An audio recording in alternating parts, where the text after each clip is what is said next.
to 113.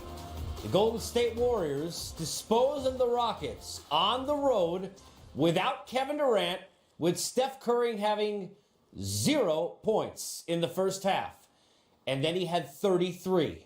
Welcome inside our studios in Atlanta. It's Game Time Live Playoff Edition. Casey Stern, Smitty, B. Wood, our Friday Night Live crew. And other than wow, I don't know what else you can really say to describe what we just watched from the champs. And we learned again why they're champs. Bang! That's what I'm saying. That's what I'm saying, B. Wood. That's what happened. Oh.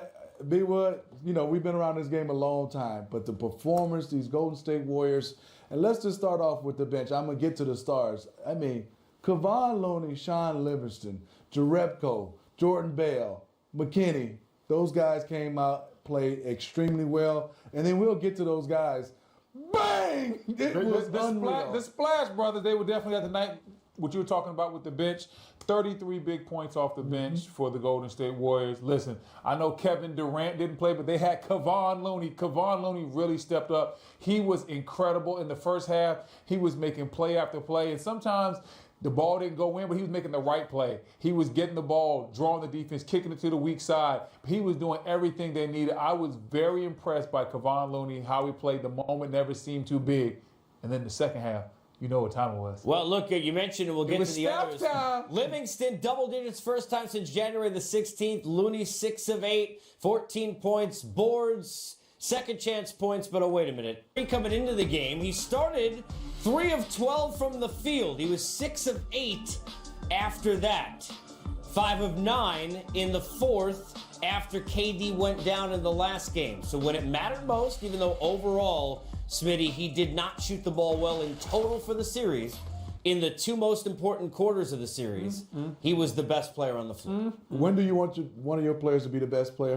At the most important times. Okay, that's what I'm saying. That's what they tell us. And right now they're going back to Oakland with the win. The series is over. I mean, first of all, Klay Thompson did an unbelievable job of carrying those guys that started the first half. Because Steph was in foul trouble, B. Wood, he wasn't playing well. But then, boy, did Steph show us toughness, shot making, and you talking about a performance with 33 in the second half. It was unreal. Everything went wrong for the Golden State Warriors except playing that first half.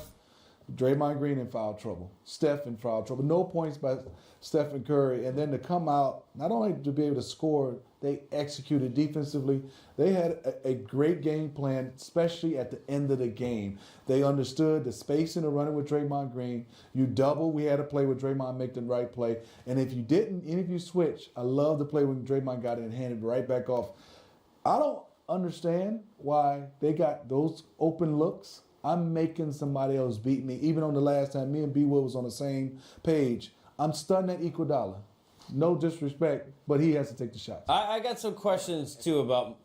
We got a lot of questions. From Mike Hopefully D'Antoni got some answers. What could he say? They just kept on fighting, and you guys just didn't make the little things happen? Yeah, I mean, when there were times that we could make some big plays and got a little separated, we just didn't get it, and we just couldn't make the big play. You know, a big shot or a big steal or whatever. You know, first of all, they're champions, and they come in here down a man, but the way they shot the ball and the way they played, they're smart, and that's why they won rings. And we got to get there somehow. Mike, how tough is this for you guys, James, Chris, everybody, knowing how hard you fought the last few seasons and how difficult this team has been to beat? Well, this one's going to leave a mark. This is not something you just get over with. You know, I'm definitely not going to get over it in this press conference or tomorrow or the next day, but this one hurts. We didn't play our best, and to beat these guys, you got to play your best. It's almost like in a boxing match, you got to knock the champion out, and we didn't knock him out, and we're not going to win on points. You know, we didn't do it. We didn't deliver the blows that would at least get us back to Golden State. But, you know, again, I don't know the degree of difficulty of their shots, but it was not easy, and they knocked them in when they counted. You held Steph scoreless in the first half, but Klay had 21, Steph with 33 in the second half. What did they do different after halftime? No, I mean, they didn't do anything different. They just played a lot better. maybe our legs got a little tighter, but Steph was incredible. Obviously, 33 points in the second quarter is ridiculous, but he has those streaks, and I did make the comment at half, that's not good, he's got 0, because he was going to come back and get a lot of points. I didn't envision 33 points, but he's capable, obviously, and he did it. Well, Mike, you mentioned they're champions, and obviously the Warriors have a lot to do. The players they have a lot to do with this. How much, though, especially fourth quarter, it's close, is there just a mental hurdle getting over Golden State? Well, I think getting anybody and closing out a series, and it's especially when they're that good. You cannot relax on defense for 1 second. You cannot forget to box out 1 second. You've got to go. You've got to be a champion to be the champion. And I just thought there's too many times that we had a miscommunication. We relaxed a little bit, or we weren't really 100% sharp. We were playing hard and trying to do it, but just not with them. You cannot make a mental mistake, not for a second. There was going to be 3 points, and they got us a few times. Coach, throughout the series and now in the playoffs, how would you assess the way Clint played and has grown from last playoffs, and where does he need to continue to develop and get better? Well, Clint was huge during the whole regular season. He played great, and then against Utah, he played great. I thought this series not quite as well, but that's also contributed to Draymond Green and Little's out there and all that stuff. So, I just think Clint is a classy guy. He'll learn from this. He'll get better. He's only 25. He'll get stronger. But, again, it's expectations. And let me just look real quick. I mean, Looney goes 14-5, and everybody was saying how great it was. Clint goes, where do you go? If I can read. Clint goes 10-10, and he somehow is not playing well. It's like, so the expectation is way high for him. And I think he was a little below than what his normal stats, his 17, 20 rebounds, all that. But you're playing against a great competition. So it's not like, he wasn't trying. He was getting hit pretty hard and could have been better. But you know what? He's got a bright future, and I'll go down with guys like that. He's a class guy. So if you're going to lose, you lose with guys like that. He's trying to do everything he can do. Mike, looked like there was double teaming and trapping on Curry. What was the thinking behind that defensive strategy in particular, and then how effective do you think it was in the fourth? Well, obviously it wasn't real effective. We got 33 in the second half, but it wasn't all the time. We wanted to do it sparingly. But when one time we had it on and we didn't trap him, and he hits a 3.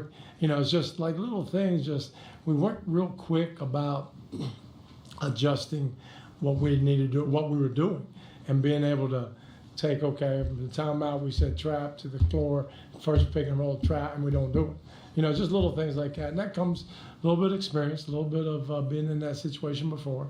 Obviously they present a big hump, and we just didn't get over it.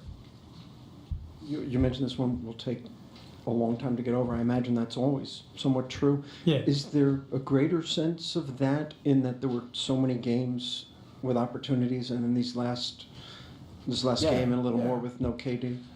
Without a doubt. And again, I knew they were going to be tough. They beat us here without KD a couple months ago, so it's not like we came in thinking. But a lot of times you play not to lose instead of playing to win, and that's getting over the hump. They're playing to win, and we need to get that mentality. And I think as we go forward, we'll get it. Our core is still young, and Daryl will do a great job of putting in other pieces. And again, I know it's wait till next year, whatever. But in reality, that's what we got to do. We got to gather ourselves this summer, get the core group, and bust it next year. And I mean, there's no time limit right now. It's not like we can't do it next year. Yeah, we can. But we, hopefully we'll learn from this and do a little bit better job. Thank you. Thanks, guys. Look, first of all, when it comes to statistics, this is one that Coach D'Antoni not going to like. Per Elias, 4th coach ever to have his team eliminated from the playoffs at home in each of his first 3 seasons with the team. Marcus getting out there quick tonight. Put this in the Warriors, man. You've been around and you guys have fought hard. What do you say after the game? They just outplayed us. They played smarter than us. They made the big plays when we didn't. Too many turnovers, and they just beat us. Chris, what'd you think of? Sorry, over here. What'd you think of the way that you guys defended Curry? There were times when he was real quiet, gets kind of hot at the end. What do you think of the way you guys defended? Yeah, they just started at the end running ball screen with him and Draymond. And Draymond was slipping it. We let Steph get a couple butt-naked layups. Clay moving, hitting big shots. And it's funny because everybody, you know, even Shump talk about it all the time. You say, make the other guys beat you. And, you know, Iguodala, how many threes he hit? 5 out of 8. You know, you say make the other guys beat you, and they damn sure did that. You know what I mean? And then they players made big time plays when they needed to. Chris, were there points in the game where you felt like, you know, you had a little bit of momentum, and then they would either get an offensive rebound or there'd be a turnover or something? Yeah, all the time. Every time we had a chance to go to 10 or something like that, we'd make a turnover or offensive rebound, and they, like I said, they made the plays. You know, so. Last year in the playoffs, you had a lot of wings to combat the way they played. This year, you play a lot more ball handlers with a small ball. Did you learn something from those last 2 years? Do you guys prefer going with ball handlers versus wings against these guys? Nope. We just lost.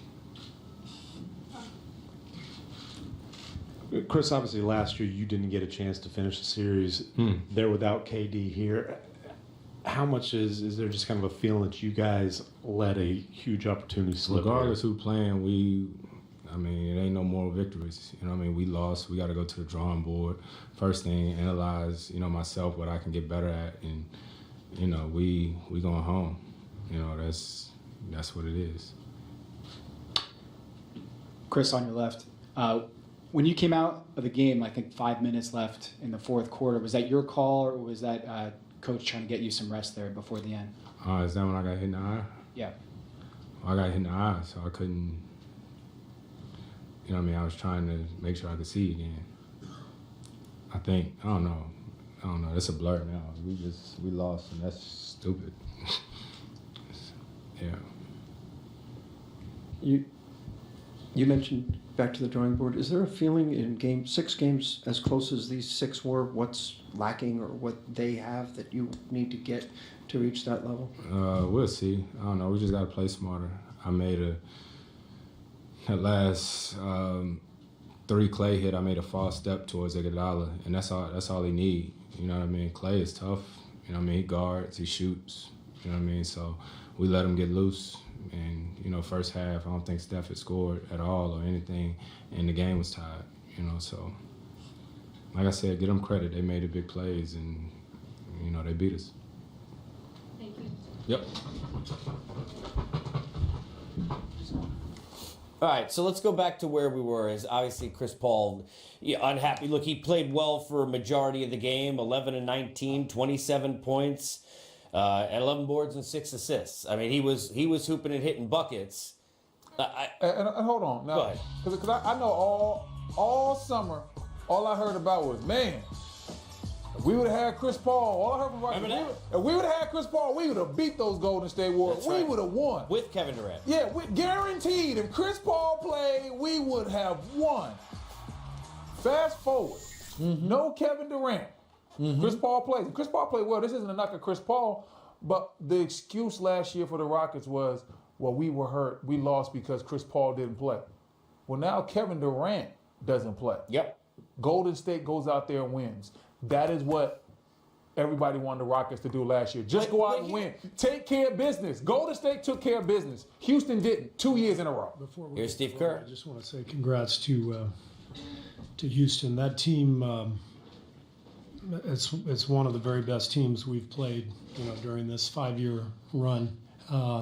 They put so much pressure on you at both ends of the floor. It's a tremendous two-way basketball team, and we had to scrap and fight for everything the last 2 years against them, and we've been fortunate enough to come out on top.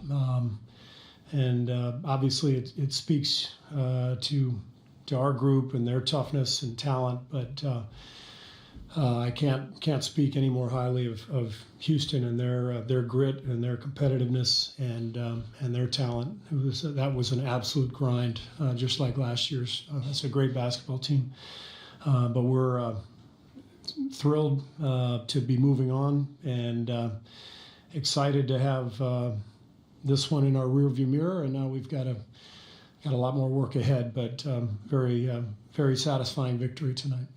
Coach, you called your team effing giants after the last win. What would you call them now, and speak on their performance? Just giants. I'm not going to swear tonight. They're giants. They're champions.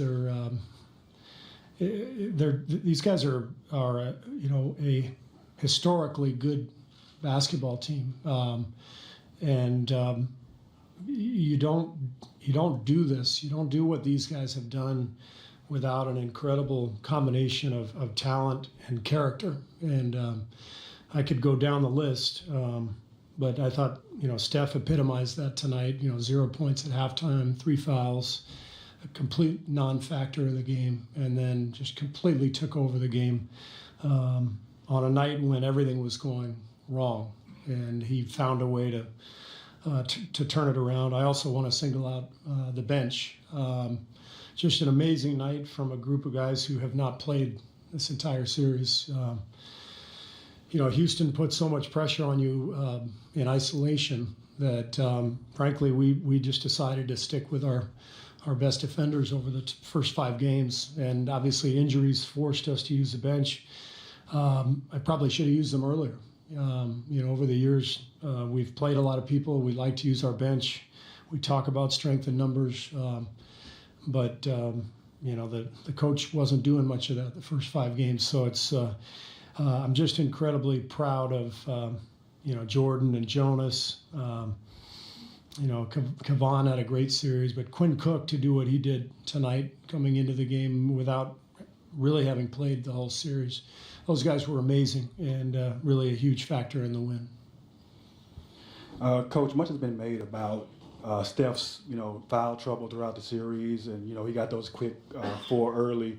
Can you talk about how he was able to balance that with that incredible second half?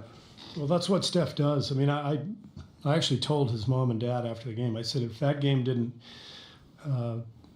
personify Steph Curry, I don't know what did. I mean, he's a guy who can make some plays that leave you scratching your head. The fouls, some of the turnovers, not tonight, but sometimes he just makes plays and you kind of look around thinking, what is he doing? But most of the time he makes these incredible plays and he's just fearless. And that's what makes him who he is. So he reminds me a little bit of Manu Ginobili, not so much in the style of play, but in the kind of swashbuckling nature, Manu used to drive Pop nuts. My last year with the Spurs was Manu's rookie year, and Pop would be pulling his hair out, and that's how I felt when I started coaching Steph. He makes these plays that nobody could have taught him this stuff. You wonder what he's thinking, and then you sort of realize after a while, leave him alone. He's so good that he's going to counteract the few crazy plays he makes with an amazing number of good ones and clutch ones. He's an incredible basketball player, a wonderful leader for our team, and just made some amazing plays down the stretch. Steve, Marcus Thompson with The Athletic. You talked a lot about how great Andre has been. When he's on the court, how does it make you feel knowing that he's out there, he's defending and handling the ball and doing what he does? It's like when your kids are at home and there's a babysitter there. That's Andre. Like you just feel more comfortable knowing there's an adult out there who's keeping everybody settled down. That game, I think, was probably not winnable without Andre's contributions, making 5 threes. He made a few of them, I think 2 or 3 in the first half when we were really struggling without Steph. And I thought Clay also kept us going in that first half. But Andre just does so much for us at both ends of the floor. I mean, there's a reason he has had the career he's had. He's been Finals MVP. He's a multi-time champion, Olympian, All-Star. Andre's an incredible basketball player. Coach, earlier you talked about your bench. I'm right here in the middle. Earlier you talked about your bench, but could you go into a little bit more detail about how big Kevon Looney was, because Game 5 he came in the first quarter and gave you all a lot of energy, and then tonight he came out 14 big points, and he also kind of rendered Clint Capella ineffective. Looney has been a rock for us all year. One of our key contributors. He's wise beyond his years. You know, he's a guy who just understands the game and makes the right play over and over again. Really, really smart, and he's so easy to coach. And his teammates have so much respect for him. And he was great all series, and big tonight as well. Now that y'all have advanced, do you feel like there's a chance that Durant could be back for the next round? We're going to reevaluate him, I think, in a week, and we'll see. There's really no way of making any predictions right now. It's an injury that requires sort of an update every few days, and so as of now, we don't have any updates. Hey Steve, Phil Barber, Santa Rosa Press Democrat. Obviously the objective was to survive and advance any way you could, but with the schedule of the next round being so tough with a game every other day, how valuable is it to win here, not have to take it to 7 and get a couple days to rest for that? Yeah, I mean, we just wanted to win the series, but this is ideal. I probably give the players the weekend off and just to recuperate and then get ready for whoever we're playing Tuesday night, but that game will be at home, so we'll have at least the next few days to prepare and recover, and so this was a huge win for us tonight, especially considering how many minutes a lot of our core guys played in this series. You mentioned Pop, and so I would ask you, what did you say to your team knowing you were struggling but you were tied at halftime? Steph's 0 points.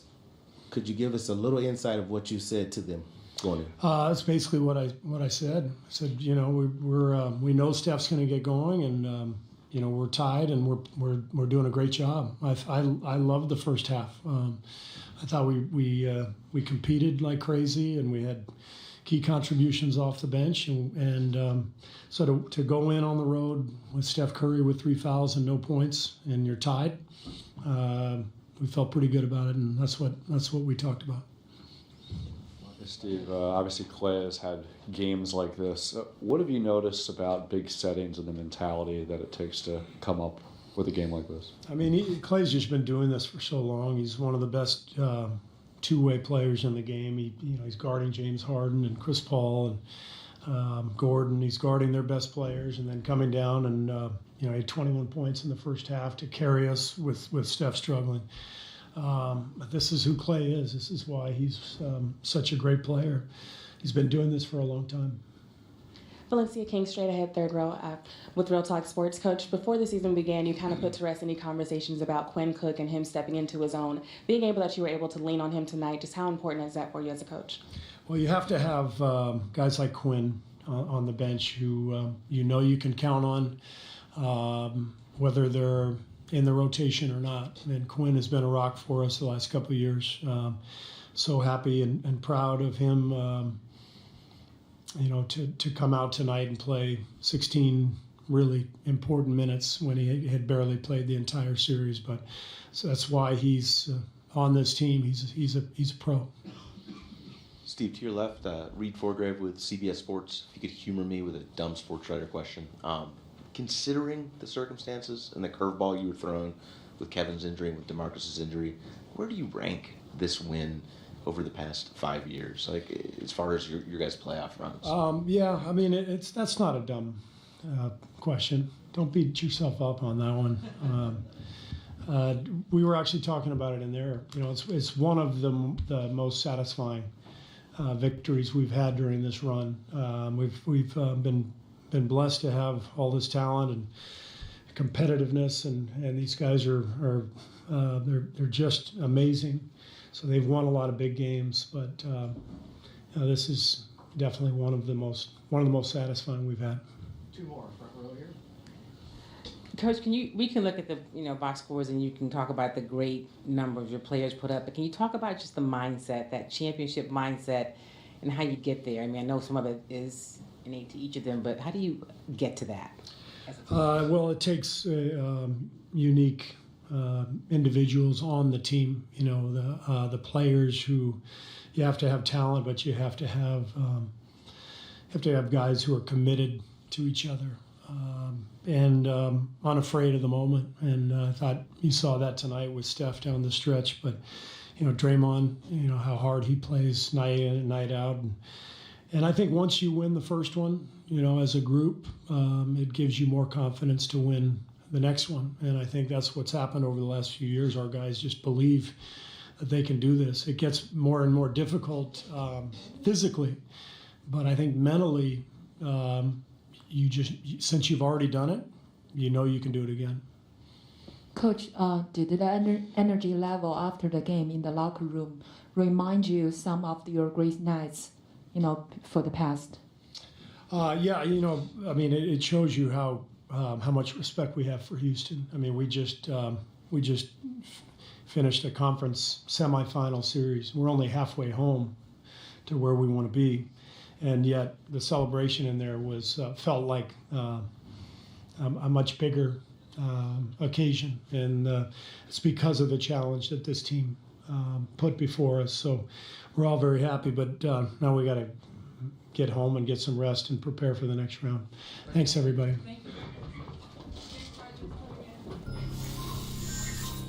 To match the drive and compete level of Klay Thompson will be very difficult. The performance came with both tonight. Warriors move on. Splash.